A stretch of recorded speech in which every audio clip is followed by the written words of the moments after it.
शाम जिनकी नए झगड़ों में फसादों में कटी, रात बस खुदकुशी करने के इरादों में कटी, ऐसे कमबख्तों को मरने से बचा लूं तो हंसी। भारत में रहना है तो भारत से प्यार करो, नहीं इस भारत से मुख मोड़ जाइए।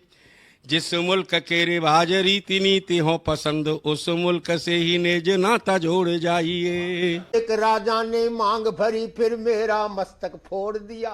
एक राजा ने मांग भरी फिर मेरा मस्तक फोड़ दिया। 5 साल वाला गठबंधन 10 महीने में तोड़। तुमने गोकुल की गोपियों से अगर क्या बात है। प्रेम का व्याकरण पढ़ा, फर्क नहीं होता है राजा और भिखारी में, दोनों की सांसें काटी हैं समय की तेज कट। टेस्ट है इसका सबसे निराला, हर दिल पर जादू कर डाला। स्वाद स्वाद में जमकर खाया, सतमोला ने खूब बचाया। खाने से डरता है क्या? सतमोला।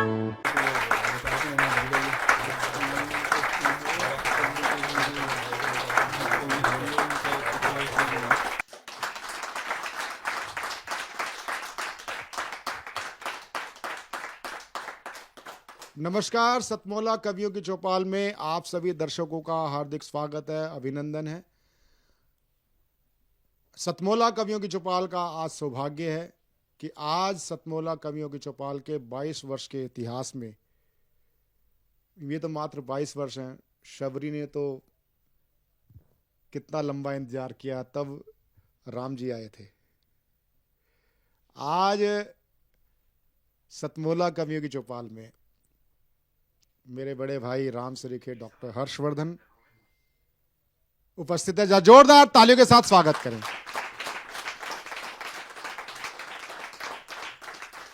मेरे दूसरे भाई लक्ष्मण के रूप में आज जो उपस्थित हैं, क्योंकि सबरी के पास केवल राम अकेले नहीं आए थे, भाई लक्ष्मण भी आए थे, तो ऐसे मेरे भाई सरीखे डॉक्टर प्रवीण शुक्ल, बड़ा जोरदार ताली के साथ हम उनका स्वागत करें। हमारे बीच में एक मैं परिचय देना चाहूंगा कि हमारे बीच में उपस्थित हैं हिंदी अकादमी दिल्ली के माननीय सचिव संजय गर्ग जी, जोरदार ताली के साथ स्वागत करें।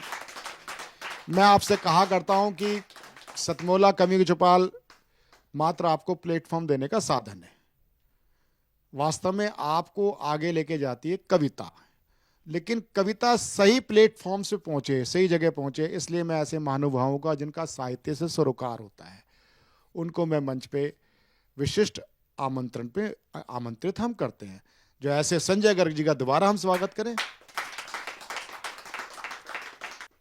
अब मैं जिसलिए हम आज एकत्र हुए हैं, इतने महानुभाव हमारे शो पर एकत्र हुए हैं, आज हम सम्मान के क्रम में आज विशिष्ट रूप से, आज काफी समय से प्रतीक्षा थी कि हम ऐसे विशिष्ट व्यक्ति का सम्मान करें। आपको तो जानकारी है, ये अपना टीवी शो 2004 15 अगस्त को प्रारंभ हुआ था। आज 16,000 कवियों का आपके सहयोग से ही परिवार बन चुका है, और 16,000 कवियों का परिवार बन चुका है। और आज स्थिति ये है कि 900 के एपिसोड हमारे कंप्लीट होने वाले हैं। 900 एपिसोड के साथ आप कई टीवी चैनल्स में कवियों को सुनते होंगे, कवि युद्ध में, कोई लपेटे में, नेताजी में, उनमें जो कवि जाते हैं, ऐसे हजार सुनामी की तरह तूफान ला देने वाले ख्याति प्राप्त हजार कवि आज स्थापित हो चुके हैं सतमोला कवियों की चौपाल के एक नर्सरी प्ले स्कूल से। और सतमोला कवियों की चौपाल को स्थापित करने में जिन लोगों का योगदान रहा है, कविता की सुचिता को जिन्होंने जिया है, ऐसे कवि इस सतमोला कवि चौपाल से प्रारंभ से जुड़े रहे, चाहे वो ओम प्रकाश आदित्य जी हों, कीर्ति काले जी हों, अल्लड़ जी हों, डॉक्टर कुंवर बेचैन हों, संतोष आनंद जी हों, नीरज जी हों, हरिओम पवार जी हों, इन सब कवियों ने आपको आभा मंडल दिया है। और इस आभा मंडल में एक नाम जो सबसे अभिन्न है वो होता है, जहां जोरदार ताली के साथ डॉक्टर प्रवीण शुक्ल। प्रवीण शुक्ल इस कार्यक्रम के विश्वकर्मा भी हैं। डॉक्टर प्रवीण शुक्ल 10 बार तो अमेरिका की विशिष्ट यात्रा, साहित्यिक यात्राएं कर चुके हैं। वैंकूवर कनाडा में एकल शो होते हैं, प्रवीण शुक्ल नाइट के नाम से कई अनेक कार्यक्रम होते हैं। पूर्व राष्ट्रपति प्रतिभा देवी, जिसे आप चाहे प्रतिभा देवी हो, एपीजे अब्दुल कलाम हो, महामहिम प्रणब मुखर्जी हो, उनके द्वारा विभिन्न अनेक अवसरों पर आप सम्मानित हो चुके हैं। साहित्य की विविध विधाओं, चाहे वो गद्य हो चाहे वो पद्य हो, दोनों में वो सिद्धस्त उनके 26 पुस्तकें प्रकाशित हो चुकी हैं, चाहे वो डायमंड बुक्स हो, अनेक। और लाल कला जो एक प्रतिमान है, क्यों, आप तो हिंदी अकादमी के सचिव साहब बैठे हैं, लोग तरसते हैं और बोलते हैं ये जस्ट लाइक जैसे ना MBBS जिसने कर ली हो। और जो लाल किले के कविता पाठ कर लेता है वो अपना बड़े गर्व के साथ जिक्र करता है, लेकिन लाल किले के कवि सम्मेलन का 12 बार जिसने संचालन किया होता है वो एकमात्र कवि है डॉक्टर प्रवीण शुक्ल। और ग्राफी एरा के द्वारा भी आप सम्मानित किए जाने वाले अति विशिष्ट काव्य गौरव सम्मान Canada, America, UK, Singapore, Hong Kong, Dubai, Muscat, Tanzania, south Africa सहित अनेक देशों में आपने काव्य पाठ किया है। प्रवीण शुक्ल के बारे में मैं एक बात कहना चाहता हूं, ये तो मेरे पास सब चीजें विवरण थी। प्रवीण शुक्ल एक कवि होने के साथ साथ, क्योंकि कवि होना बड़ी बात नहीं है, कवि मना होना बहुत बड़ी बात है। डॉक्टर प्रवीण शुक्ल का मेरा साथ किशोर अवस्था से है। आपके पिताजी स्वर्गीय चाचा जी बृज किशोर घायल जी इतने बड़े साहित्यकार थे, दुमदार दोहे उनके बड़े सुप्रसिद्ध थे। और मैं जरूर चाहूंगा जब सम्मान हो उससे पहले मैं आचार्य बृज किशोर चाचा जी का 1-2 दुमदार दोहे आप जरूर करेंगे। और सबसे बड़ी बात है कि प्रवीण शुक्ल के अंदर जब कोरोना काल आया, कवियों का संगठन तैयार करने में ये शिल्पी हैं। उस समय सब लोग घर थे, कुछ नहीं था, उस समय ऑनलाइन भी आपने व्यवस्था करी, सबको दिल से मन से जोड़े रखा। और केवल आप एक हास्य, एक आपको हंसाता है, लेकिन व्यंग आपके दिल से गुदगुदी करते करते पेट तक को फुला देता है। ऐसे व्यंगकार डॉक्टर प्रवीण शुक्ल आज हमारे बीच में, हम उनका सम्मान करने वाले हैं। अब हम सम्मान का क्रम प्रारंभ करते हैं। सबसे पहले, वैसे तो होता है सबसे पहले मुख्य अतिथि का स्वागत कराया जाता है, लेकिन आज उस परंपरा को हम यहाँ से प्रारंभ कर रहे हैं, क्योंकि एक कालजयी शब्द अपने आप में ही एक बहुत गहरा अर्थ है। यानी कि वो कालजयी मतलब ये कवि जब बच्चा था, इसकी जो कविता थी तब भी उतनी मतलब ऊंचाई पर थी, फिर युवा हुआ तब भी ऊंचाई पे थी, और वो जब कविता उस समय थी वो आज भी सामयिक है, कल भी सामयिक थी और आगे भी सामयिक रहेगी। उसको बोलते हैं कालजयी। हाँ, तो मैं सम्मान से पहले भाई प्रवीण शुक्ल को मैं आमंत्रित करता हूं, वो अपनी बात करें। सतमौला कवियों की चौपाल में उपस्थित सभी दर्शकों, बंधुओं ये मेरे लिए आज बहुत ही गर्व, खुशी और रोमांच का अवसर है। ये रोमांच का अवसर इसलिए है कि डॉक्टर हर्षवर्धन जी हमारे मध्य उपस्थित हैं और मैं सच बताता हूँ, राजनीति में जिन लोगों का मैंने हृदय से, उनके कार्यों की वजह से, उनकी कर्मशीलता की वजह से, उनकी संवेदना की वजह से और समाज के प्रति निरंतर जागरूकता की वजह से, जिनका मैं हृदय से सर्वाधिक आदर करता रहा हूं, जिनके विचारों को अनेक बार सुनकर उनसे प्रेरणा ली है, आज मेरा सौभाग्य है कि उनके कर कमलों से मुझे सम्मानित होने का जो अवसर मिल रहा है, तो मुझे लगता है कि ये मेरी काव्य यात्रा के लिए एक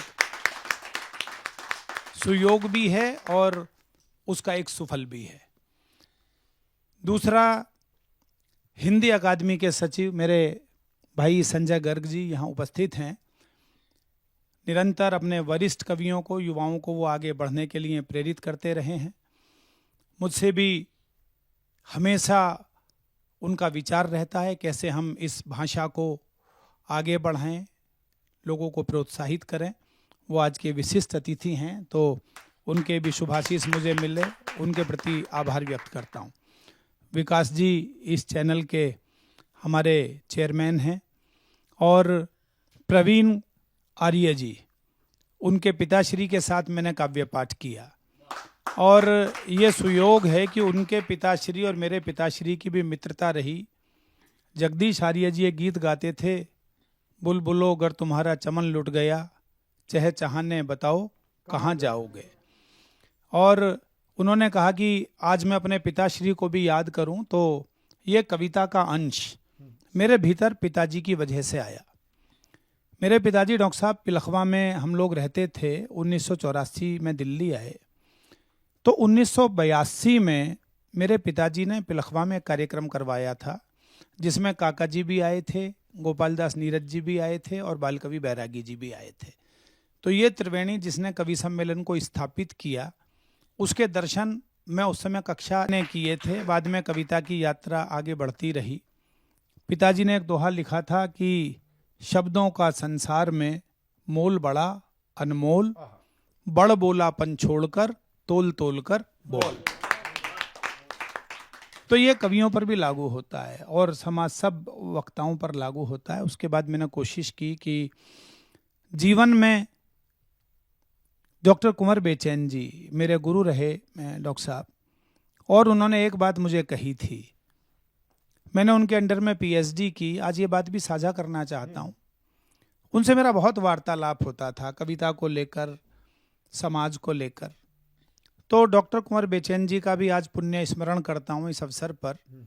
उन्होंने एक ही बात मुझसे कही थी कि जिस बात को आप अपने परिवार में, अपने पिता के सामने, अपनी माँ के सामने, अपने भाई बहनों के सामने, अपने बेटी और बच्चों के सामने सिर उठाकर उल्लास के साथ नहीं बोल सकते, उसे भी मंच से बोलने का आपको कोई अधिकार नहीं है। बहुत। तो मुझे ये लगता है कि पिछले 35 वर्षों में माँ सरस्वती की कृपा से मैंने एक भी वाक्य ऐसा नहीं बोला जिसमें मुझे ये लगे कि मैं मेरे गुरु के द्वारा दिए गए संस्कार से अलग हटकर कहीं कटघरे में अपने आप को खड़ा हुआ महसूस करता हूं।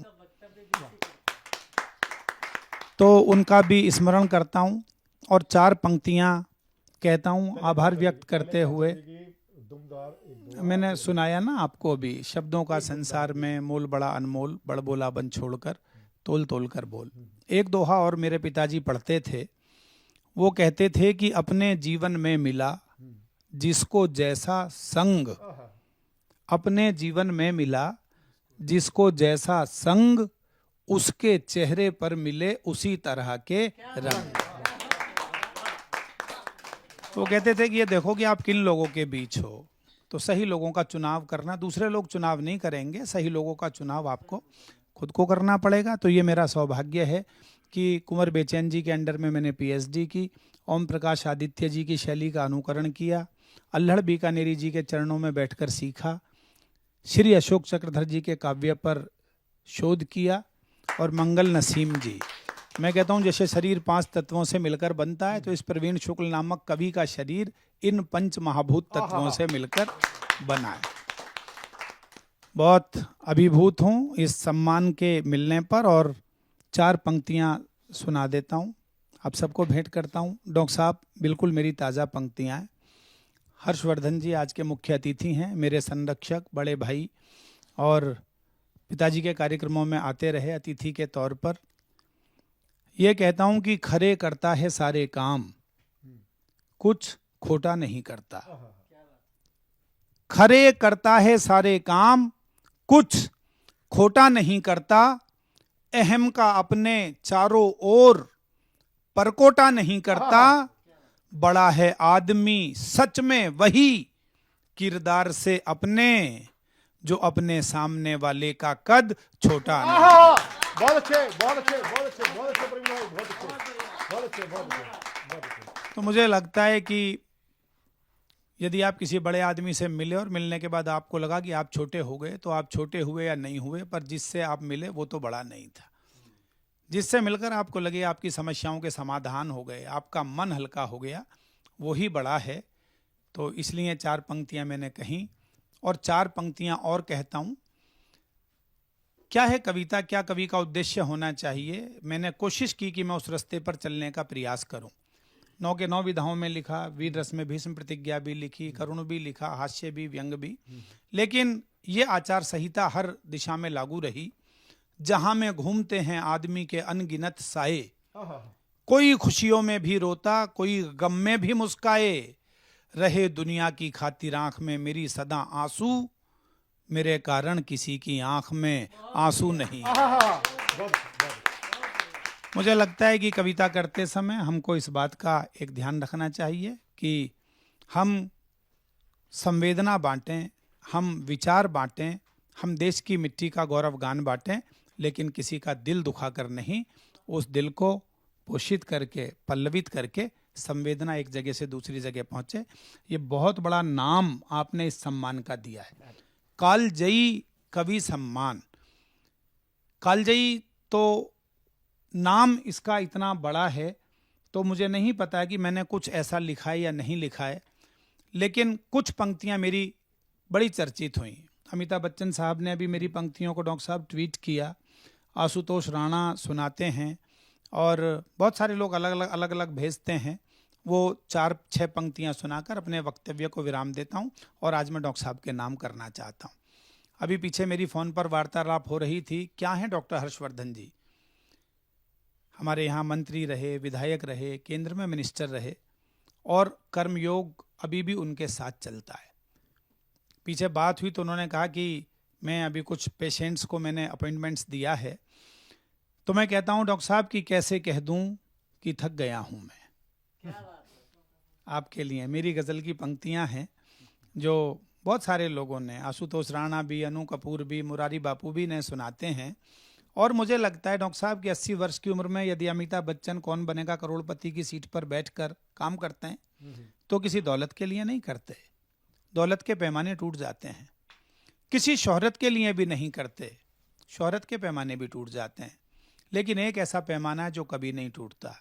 वो पैमाना कुछ लोग अपने भीतर धारण कर लेते हैं, चाहे वो रतन टाटा हों, चाहे मोदी जी हों, चाहे हमारे डॉक्टर साहब हों।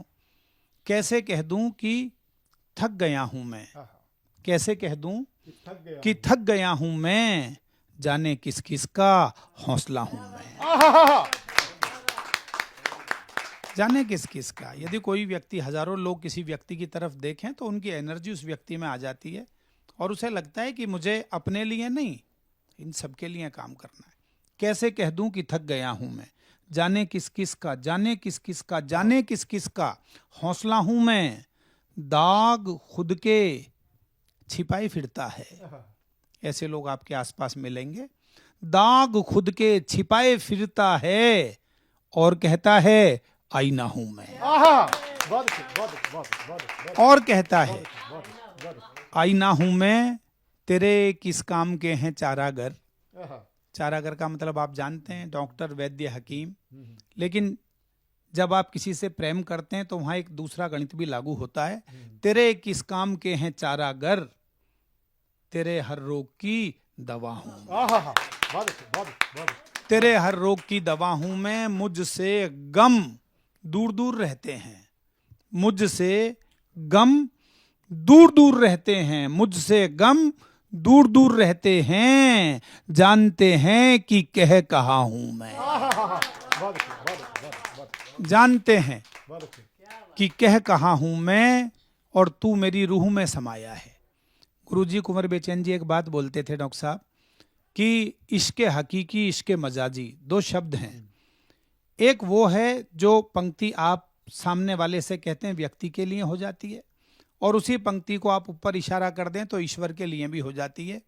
तो ये पंक्ति देखिएगा, मैं इशारा इधर करूं तो आपके लिए और उधर करूं तो ईश्वर के लिए। कैसे कह दूं कि थक गया हूं मैं, जाने किस किस का, जाने किस किस का हौसला हूं मैं, तू मेरी रूह में समाया है, तू मेरी रूह में समाया है, तू मेरी, ईश्वर अल्लाह यीशु कुछ भी नाम दें, तू मेरी रूह में समाया है, सबसे कह दे तेरा पता हूं मैं। सबसे कह दे, सबसे कह दे, सबसे कह दे। जिसे आप प्रेम करेंगे वो बाहर थोड़ी मिलेगा, वो आपकी पत्नी है, पिता है, बच्चा है, ईश्वर है। वो यदि आपके भीतर नहीं है तो आप प्रेम नहीं करते, और यदि बाहर है तो आप दिखावा करते हैं। इसलिए मैं कहता हूं कि तू मेरी रूह में समाया है, सबसे कह दे तेरा पता हूं मैं, तुझको मंजिल मुझी से मिलनी है, तेरी मंजिल का रास्ता हूं। कैसे कह दूं कि थक गया हूं मैं, जाने किस किस का हौसला हूं मैं।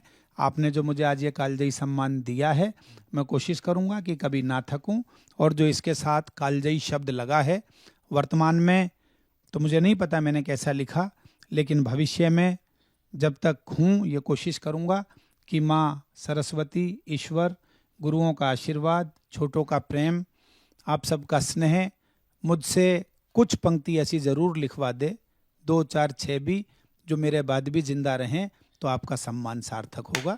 मैं ईश्वर से कामना करता हूँ। प्रवीण भाई, मैं एक बात कहना चाहूँगा, क्योंकि अब तो सीधे हम आपको सम्मानित करके गौरव हमें अनुभव होगा कि आज अनेक प्रकार के स्तर हो चुके हैं। पहले कवि होते थे केवल राष्ट्र कवि, जो राष्ट्र कवि दिनकर, उसके बाद राष्ट्र के बाद अंतर्राष्ट्रीय आ गया,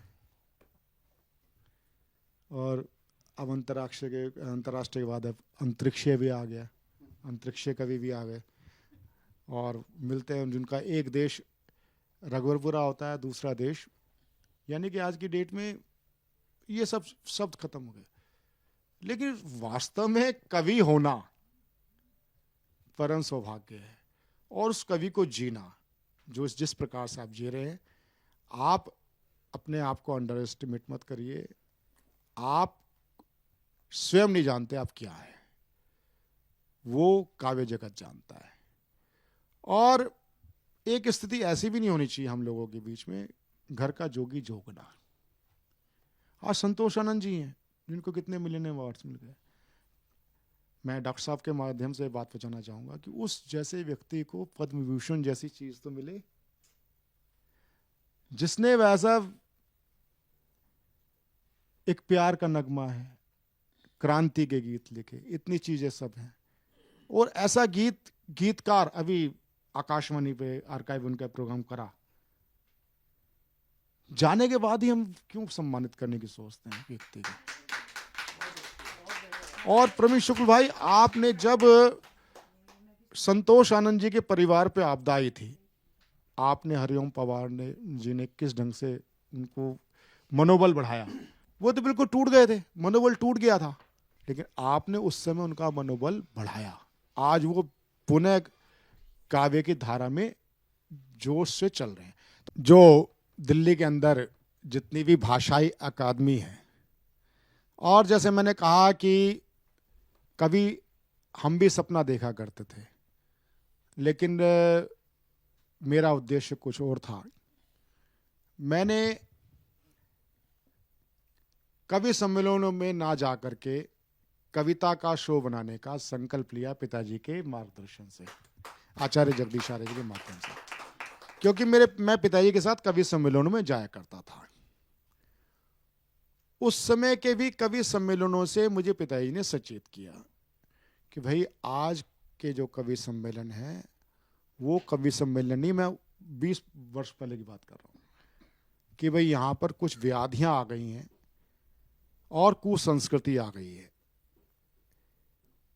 इससे बेटर है तुम कवि सम्मेलनों में ना जा करके तुम कविता का कार्यक्रम को, क्योंकि उस टाइम कविता का कार्यक्रम अशोक चक्रधर जी से वाहवा निकल करके शैलेश जी पे आ गया था। और जहां अशोक चक्रधर जी वाहवा का संचालन करते थे उसमें जो साहित्यिक और गीतों का छंदों का साहित्य की मतलब गीत की सभी विधाओं पे जो कार्यक्रम होते, गीत प्रधान कार्यक्रम होते, हाथ से भी होता था। कई कवि देखिए जगदीश सोलंकी जी को सुना, कई लोगों ब्रिज भाषा तक भी उसमें वो होता था। लेकिन उसके बाद उसका क्षय होना शुरू हो गया। तो ये अशोक चक्रधर जी की भी पीछे से प्रेरणा मिली और ये कार्यक्रम हमने प्रारंभ किया, पैरेलल चलता रहा। इस बीच में वाहवा कई कारणों से शुरू भी हुआ, बंद भी हुआ, लेकिन ये प्रभु की एक ईश्वरीय कृपा रही, इसलिए इसमें प्रोडक्शन का नाम ईशदेन है, घर का नाम भी ईशदेन है। तो ये कभी कार्यक्रम बंद नहीं हुआ, कोरोना काल में भी बंद नहीं हुआ, चाहे मैं भी बीमार पड़ा, लेकिन इसके बावजूद ही कार्यक्रम चलता रहा। वो कारण क्या है कि मैंने कभी भी इसको एक स्वामी के नाते ना रखे, सभी एक सहभागिता के सिद्धांत पे कार्यक्रम चला रहे हैं। ये तो चलता रहेगा, मैं नहीं हूंगा, कोई और चलाएगा। यानी कि उस समय जब ये सब स्थितियां थी, तो आज इस कार्यक्रम में केवल हिंदी के कवि नहीं आते, सभी भारतीय भाषाओं के, तमिल के, तेलुगु के, कन्नड़ के, मलयाली के, उड़िया के, सिंधी के सारे कवि आते हैं। हम उनको 1 मिनट अतिरिक्त अनुवाद का देते हैं, कविता से पहले एक आप अनुवाद का। हमने इसके कार्यक्रम का पैमाना लोकप्रियता को, टीआरपी को नहीं लिया। हमने कहा इसको हमने साहित्य की दृष्टि से गीत सुचिता, हमारी संस्कृति का संवर्धन हो, उस पॉइंट ऑफ व्यू से एक समय हिंदी अकादमी का डॉक्टर रामचंद्र गोड़ का माना जाएगा। उन्होंने हिंदी को घर घर तक पहुंचाया।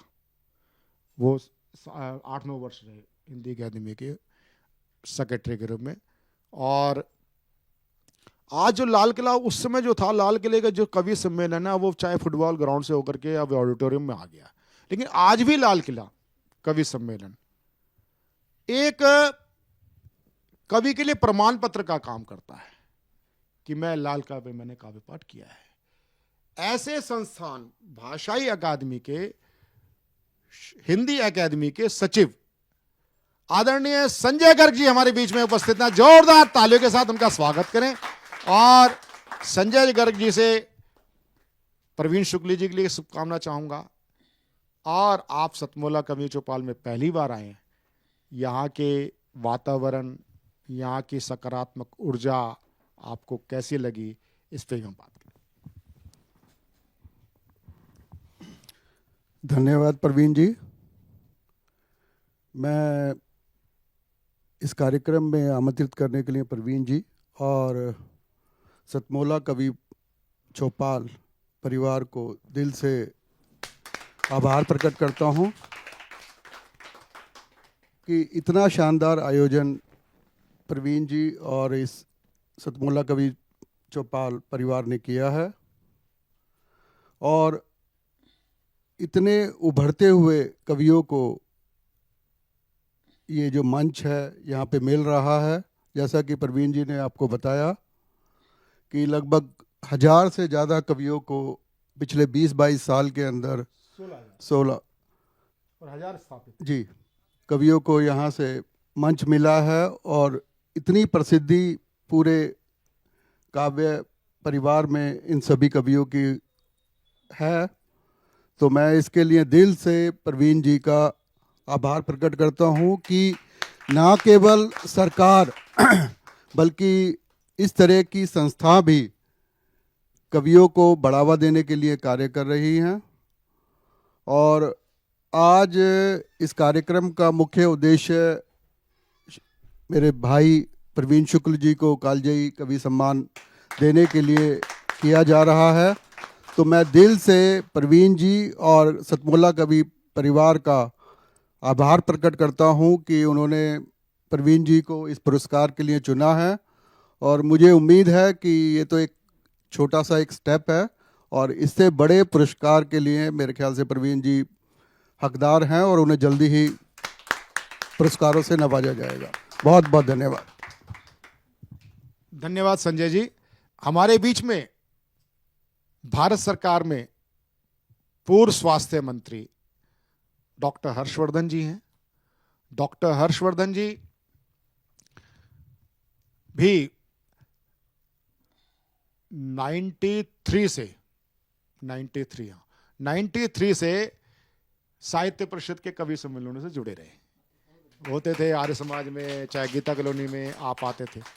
तो आप साहित्य में रुचि रखने वाले विद्वान हैं, और प्रवीण शुक्ल जी से आप भली भांति परिचित हैं। आप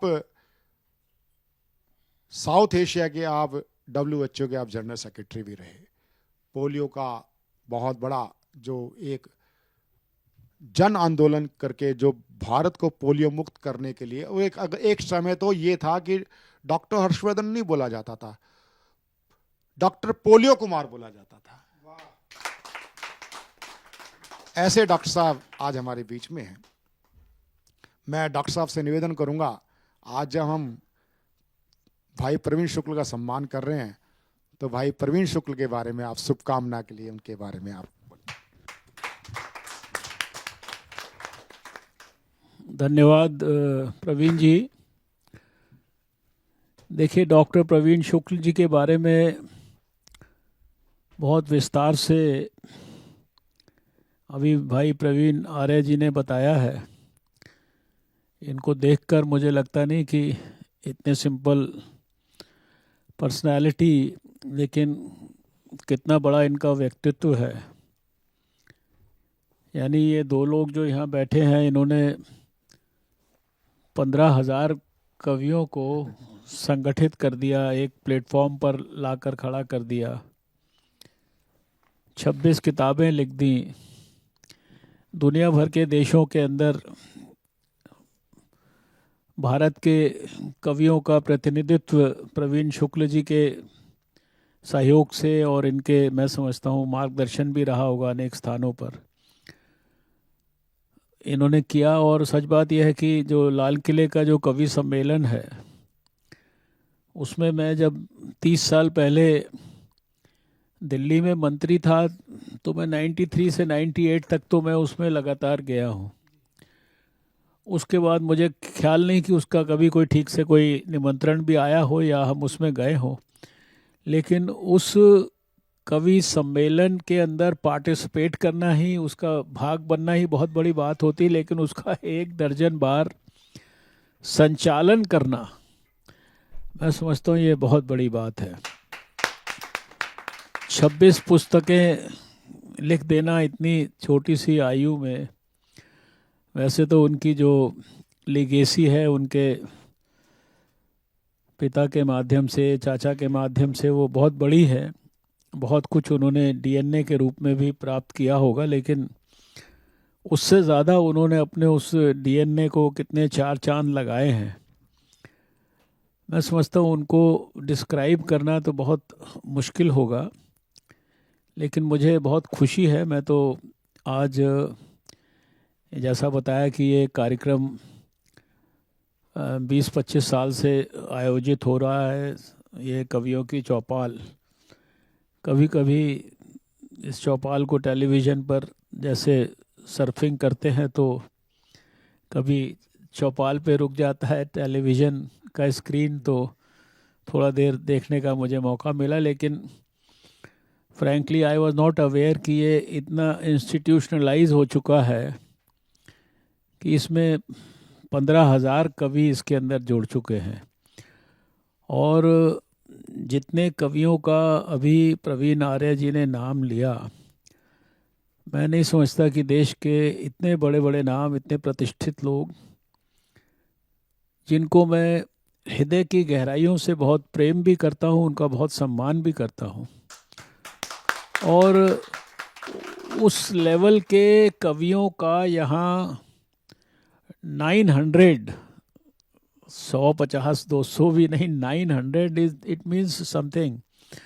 और 2 दशक से भी ज़्यादा समय से 900 शोज़ का होना, 15,000 कवियों का एक प्रकार से ऑर्गेनाइजेशन इसके माध्यम से खड़ा होना, और फिर प्रवीण शुक्ल जी के द्वारा कोविड जैसी महामारी, जिसको मैंने अपनी आँखों से बहुत ज़्यादा नज़दीकी से देखा, क्योंकि उस कोविड के पूरे बुरे काल में मुझे देश का स्वास्थ्य मंत्री होने का भी मौका मिला, और उस दौरान विश्व स्वास्थ्य संगठन का पूरे दुनिया का एग्जीक्यूटिव बोर्ड का चेयरमैन होने का भी मौका मिला। तो उस दौरान की मैं परिस्थितियों को जानता हूँ। उसके अंदर प्रवीण शुक्ल जी ने अगर कवियों को ऑर्गेनाइज़ किया, जैसा अभी परिचय के अंदर बताया गया, सच बात है, मैं उनको वर्षों से जानता हूँ, दशकों से जानता हूँ। जब मैं दिल्ली में स्वास्थ्य मंत्री, शिक्षा मंत्री था, उस ज़माने से उनको जानता हूँ, उनके परिवार को भी जानता हूँ। लेकिन उनकी इतनी ज़बरदस्त बहुमुखी प्रतिभा के बारे में मुझे ऑनेस्टली इतना ज़्यादा ज्ञान नहीं था।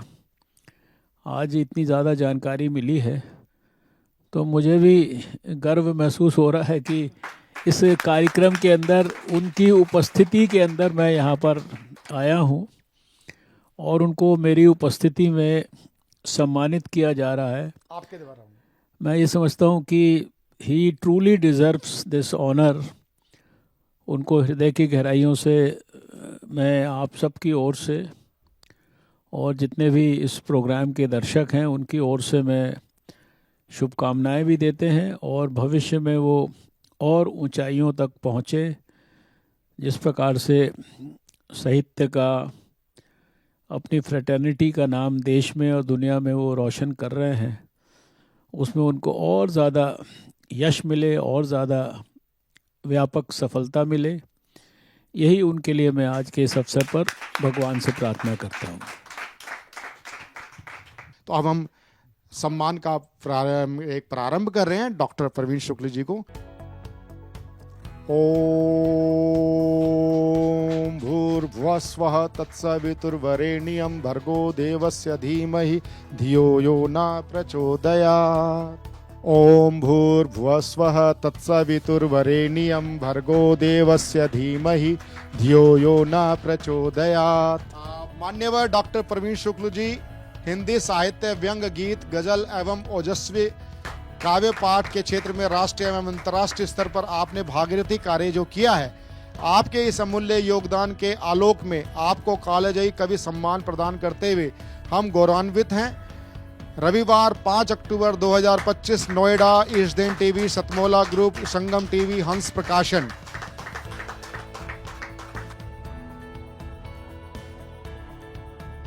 जोरदार तालियों के साथ आत्ममंथन का लोकार्पण हो रहा है। आप अखिल भारतीय साहित्य परिषद की सोनीपत इकाई की आप सह सचिव हैं।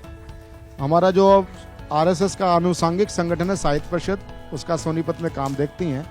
आपकी पुस्तक है, बड़ी पठनीय है।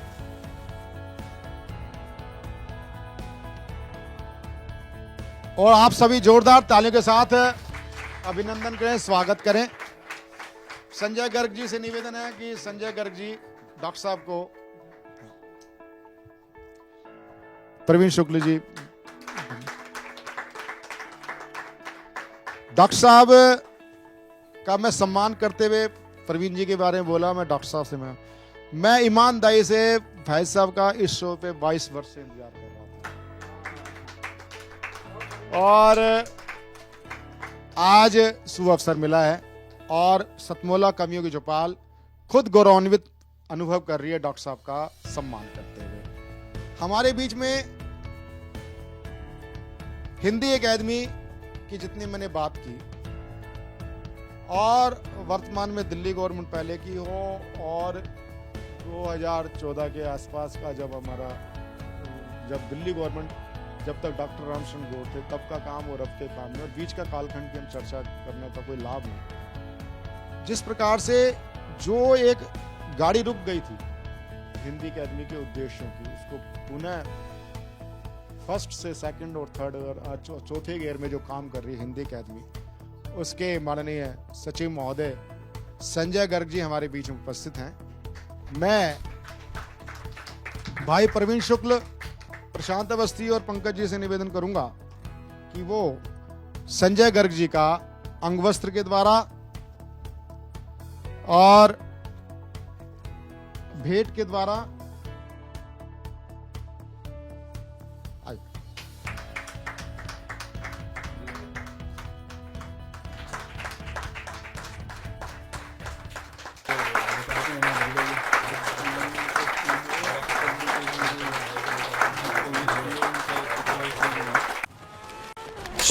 रोहन, अभी तक पढ़ाई शुरू नहीं की ना तुमने? बालकनी का ग्लास भी तुमने ही तोड़ा था ना? तुम्हारे पापा को बताऊंगी। मम्मा, मैंने ग्लास के साथ एक फ्लावर पॉट भी तोड़ा था। हाँ? सतमोला खाओ, कुछ भी पचा।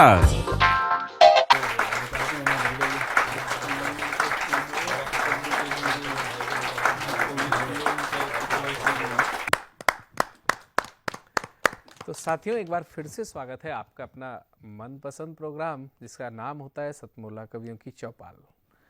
अभी आपने देश के उन शीर्षस्थ कवियों को सुना जिनको सुन करके, जिनको देख करके, जिनको पढ़ करके आज युवाओं ने अपनी कलम को आवाज़ देना शुरू किया हुआ है। और अब आपके बीच में वह साहित्यकार आएंगे जिनका साहित्य, सृजन और क्षमताएं तीनों जब आप देखेंगे, सुनेंगे तो आपको लगेगा कि ये किसी भी क्षेत्र में नौसिखिए नहीं है। कविता अपने आप में अपने भावों को प्रदर्शित करने की एक विधा है। इस विधा में आपकी कौन सी पंक्ति श्रोता को छू जाती है, ये श्रोता ही बता सकता है। और आप श्रोताओं के सामने हम एक बार फिर से नया गुलदस्ता लेकर के आए हैं। इस गुलदस्ते में सबसे पहले मैं आमंत्रित करना चाहूँगा आपके बीच में उपस्थित मुरादाबाद से पधारी हुई एक ऐसी शख्सियत को जो न सिर्फ साहित्य सृजन बल्कि साहित्य सृजन धर्मियों के लिए भी एक मंच भी उपलब्ध कराने का काम कर रही हैं।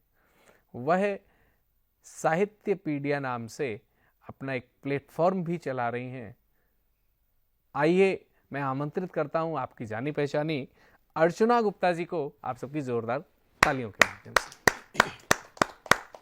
नमस्कार, एक गीत प्रस्तुत कर रही हूँ। स्वागत है। दीपक बाती के जैसे ही हम दोनों मिल कर जलते थे जी। राहें कितनी भी मुश्किल थी, कदम मिलाकर हम चलते थे।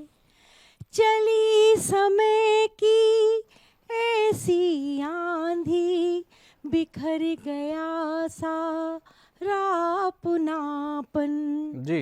नहीं दिखाई देता कुछ भी, अब आँखों में है धुंधलापन। एक समय था इन आँखों में जीवन के सपने पलते थे। राहें कितनी भी मुश्किल थी, कदम मिलाकर हम चलते थे।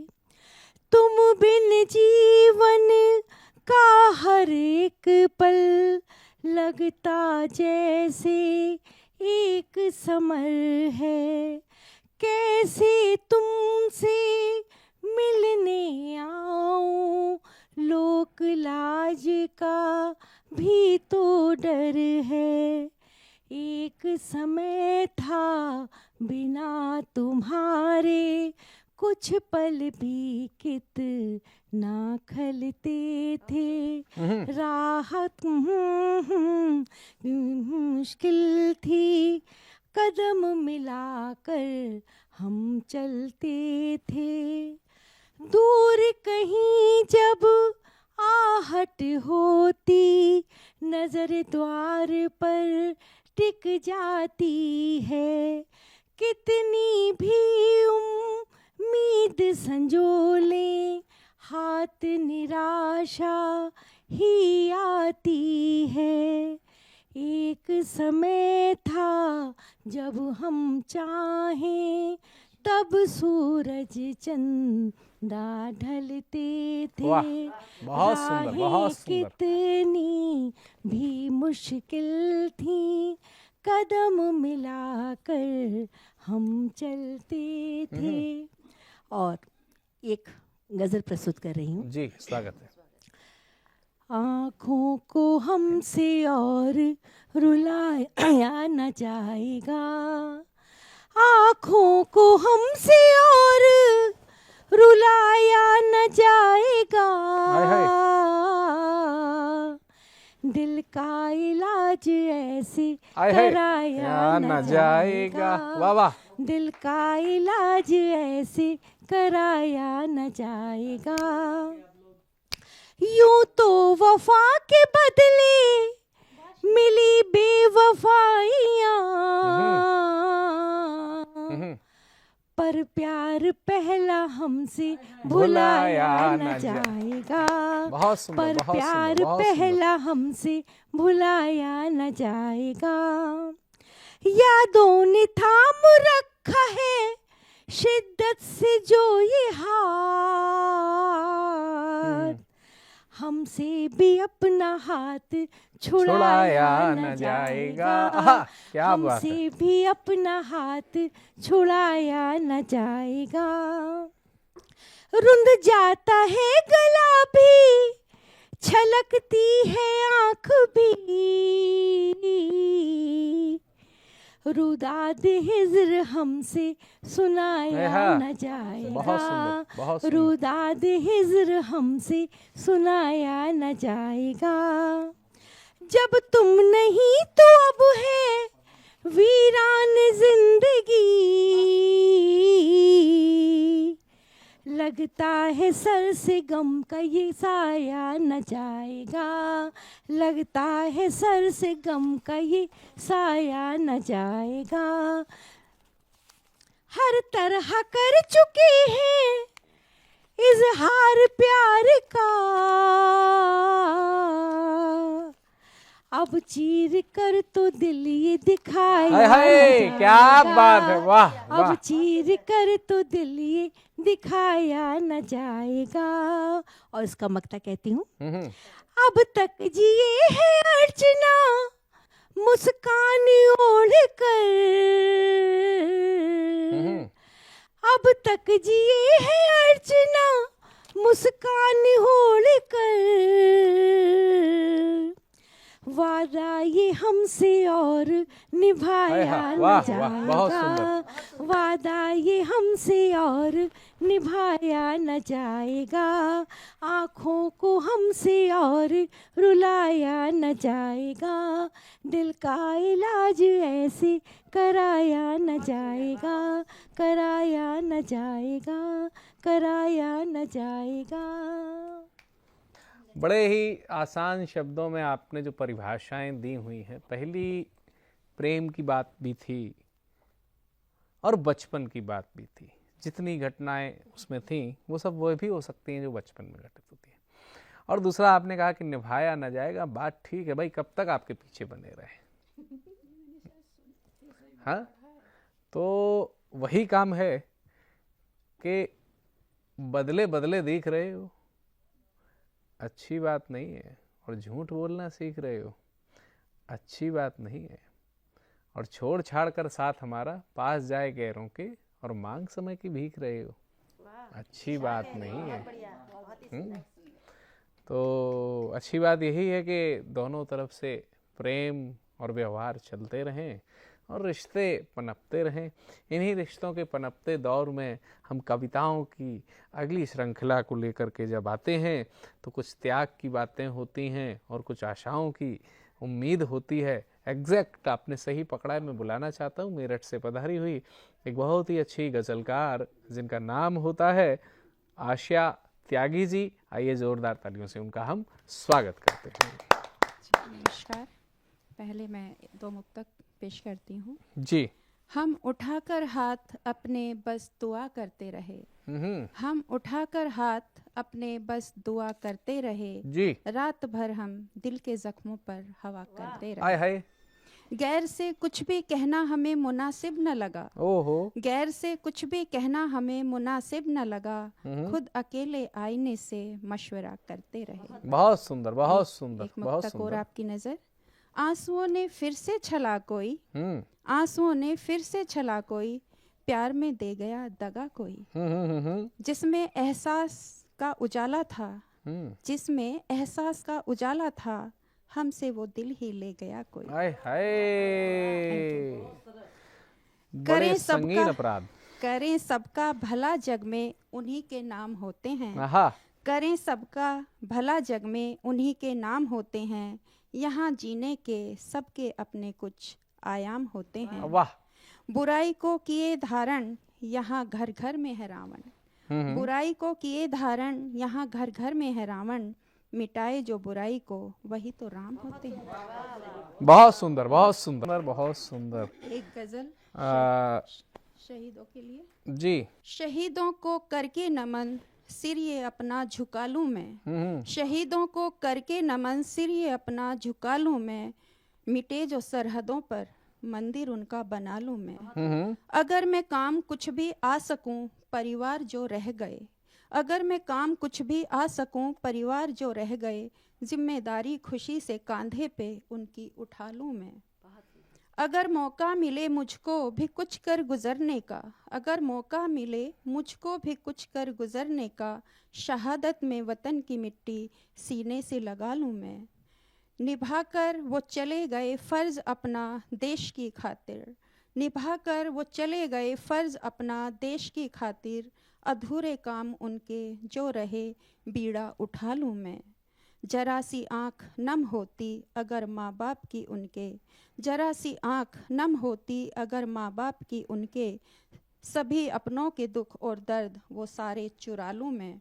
शहीदों को करके नमन सिर ये अपना झुका लूं मैं, मिटे जो सरहदों पर मंदिर उनका बना लूं मैं। आपने बड़े ही अच्छे तरीके से कुछ बातें कही। शहीद देखा जाए तो केवल किसी व्यक्ति का प्राणोत्सर्ग नहीं है, उस व्यक्ति के साथ में उस व्यक्ति की परिवार की तमाम जिम्मेदारियां, उस व्यक्ति के साथ में उस व्यक्ति के परिवार का तमाम प्यार स्नेह है, उस व्यक्ति के साथ में उस व्यक्ति की तमाम वह नैतिक दायित्व और सामाजिक भूमिकाएं सब शहीद होती हैं। और इसके बाद भी अगर शहीद होने वालों पर कोई प्रश्न उठाता है तो वह कहीं ना कहीं पढ़ा लिखा और नासमझ ही है। शहीदों के लिए अगर हम कुछ नहीं कर सकते हैं तो कम से कम इतना करें कि उन पर प्रश्न ही ना उठाएं। और आइए इन प्रश्न और उत्तरों के दौर में एक बात प्रेम की भी होती है, और वो बात प्रेम की होती है तो बात श्रृंगार की होती है। हमारे बीच में देवभूमि उत्तराखंड से जीवंती देवभूमि सामाजिक संस्कृति के चलाने वाली बहुत ही सुंदर श्रृंगार के रचनाओं को पढ़ने वाली कविता विष्ट जी देहरादून से पधार चुकी हैं। आइए उनका जोरदार तालियों से स्वागत करते हैं। बहुत आभार आपका। माँ वीणापाणी को नमन करती हूँ। जी। आप सभी दर्शकों को प्रणाम करती हूँ। मैं देवभूमि उत्तराखंड से कविता विष्ट। कुछ चाहते रखती हूँ तो कहती हूँ, 4 पंक्तियाँ कहती हूँ। चाह यही मैं किसी मंच की शोभा का श्रृंगारी बनूं, चाह यही है भाव सृजन के सपनों का अभिसारी बनूं, चाह यही है श्रोताओं की नेह धूल हो माथे पर, तो इस पावन काव्य कला की जोगन या कविता का सार बनूं, मैं या कविता का सार बनूं। सिंगारी कहूँ या विरह भाव में कविता का ही दर्पण हूँ। मैं नेह ग्रंथ की पुस्तक हूँ, रचना को पूर्ण समर्पण हूँ। मैं कविता रचना कलमकार सबका अभिनंदन करती हूँ। बस इसीलिए इस काव्य जगत में कविता को ही अर्पण हूँ। मैं कविता को समर्पण हूँ। देवभूमि उत्तराखंड से आती हूँ, एक छंद निवेदित करती हूँ। हिमालय के भाल पर चांदी सी दीवार, देख प्रफुल्लित तन हुआ ने हृदय सुकुमार। ने हृदय सुकुमार बजी मन में शहनाई, नमन करूं सब देव खिली हर पल तरुणाई। बहे भक्ति की धार, आहा बहे भक्ति की धार, जहाँ शिव शिव का आलय। तपस्थली का गे वही है या हिमालय हो, तपस्थली का गे वही है या हिमालय। इश्क की बात करती हूँ, चार पंक्तियां रखती हूँ जी। इश्क से इश्क की इनायत फिर नहीं जाती, इश्क से इश्क की इनायत फिर नहीं जाती। वफाओं के झरोखों से शराफत फिर नहीं जाती। बहारे झूम कर जब, बहारे झूम कर जब नेह बंधन हित मचल जाए, तो जिसकी की इबादत वह इबादत फिर नहीं जाती, वह इबादत फिर नहीं जाती। कहती हूँ कि बहारें झूमती है जब हृदय में फूल खिलते हैं, उठे जब शोखियाँ दिल में मिलन हित दिल मचलते हैं। पहाड़ों पर घटा काली बरस कर जब मचल जाए, तभी तो नेहित मन में मिलन हित नेह मचलते हैं, तभी तो नेह मन में मिलन हित दिल मचलते हैं। कविता हूँ और कविता की ही कुछ बातें कहती हूँ, अपने मन के उद्गार आप सभी के समक्ष रखना चाहती हूँ जी। मन चाहती हूँ आप सभी का, तो कहती हूँ कि बहारें झूमती हैं जब हृदय में फूल खिलते हैं, उठे जब शोखियाँ दिल में मिलन हित दिल मचलते हैं। पहाड़ों पर घटा काली बरस कर दब मचल जाए, तभी तो नेह पथ पर अंकुरित अनुबंध पलते हैं, तभी तो नेह पथ पर अंकुरित अनुबंध पलते हैं। कुछ बातें कविता की और कहूंगी। बहारों की तरह सजती हुई उपहार है कविता, हवा के संग बहती सी नदी की धार है कविता। खिली हो बालियां मधुमास बन आती निकुंजों में, खिली हो बालियां मधुमास बन आती निकुंजों में। गुलाबों की तरह महके गले का हार है कविता, गुलाबों की तरह महके गले का हार है कविता। और कविता क्या है? कभी बेटी बनी चंचल मधुर झनकार है कविता, कभी माँ के रगों में भावना की धार है कविता। वतन के प्रेम में रंगी कभी इतिहास में खोई, वतन के प्रेम में रंगी कभी इतिहास में खोई। शहीदों पर पढ़ा पैगाम का अभिसार है कविता, शहीदों पर पढ़ा पैगाम का अभिसार है कविता। बहुत सुंदर। एक गीत से आप लोगों को जोड़ना चाहती हूँ। चार पंक्तियां कहती हूँ, फिर अपना स्थान लूंगी जी। तुम प्रेम के सागर पिया, मैं उर्वशी मधुमास हूँ। बदरा बने तुम व्योम के भागीरथी में खास हूँ। तुम शिव जटा की धार हो, मैं मृदुल रस की सार हूँ। सुरभित सजा अभिनीत हो। मैं प्रेरणा का गीत हूँ, मैं प्रेरणा का गीत हूँ। बहुत धन्यवाद आप सभी का, प्रणाम। बहुत ही शानदार, जितना सरल, जितना मधुर आपका स्वर है, उससे मधुर आपके शब्द चयन है और उससे भी मधुर आपकी उसकी प्रस्तुति है। आपने कविता का एक नया स्वरूप प्रस्तुत किया, कविता को बेटी से जोड़ करके बताया। वाकई कविता बहुत बेहतर होती है। कविता एक अपने आप में क्या है, मैं आपको चंद पंक्तियां सुना रहा हूँ कि सब विधियों से सवा है कविता, और शीतल निर्मल हवा है कविता, अंधकार जीवन से मिटे दर्शन दीप दवा है कविता, झरने का उद्गम है कविता, नदियों का संगम है कविता, और शंकर के डमरू से डम डम डम डम डम डमा, डमरू का डमडम है कविता।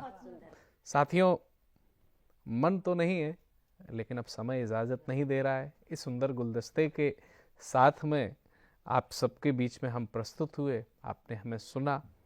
हम मिलेंगे अगले एपिसोड में, तब तक के लिए नमस्कार।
शाम जिनकी नए झगड़ों में फसादों में कटी, रात बस खुदकुशी करने के इरादों में कटी, ऐसे कमबख्तों को मरने से बचा लूं तो हंसी। भारत में रहना है तो भारत से प्यार करो, नहीं इस भारत से मुख मोड़ जाइए।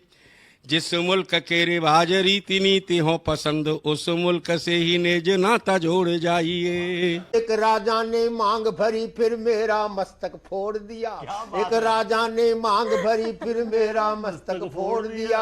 5 साल वाला गठबंधन 10 महीने में तोड़। तुमने गोकुल की गोपियों से अगर प्रेम का व्याकरण पढ़ा, फर्क नहीं होता है राजा और भिखारी में, दोनों की सांसें काटी हैं।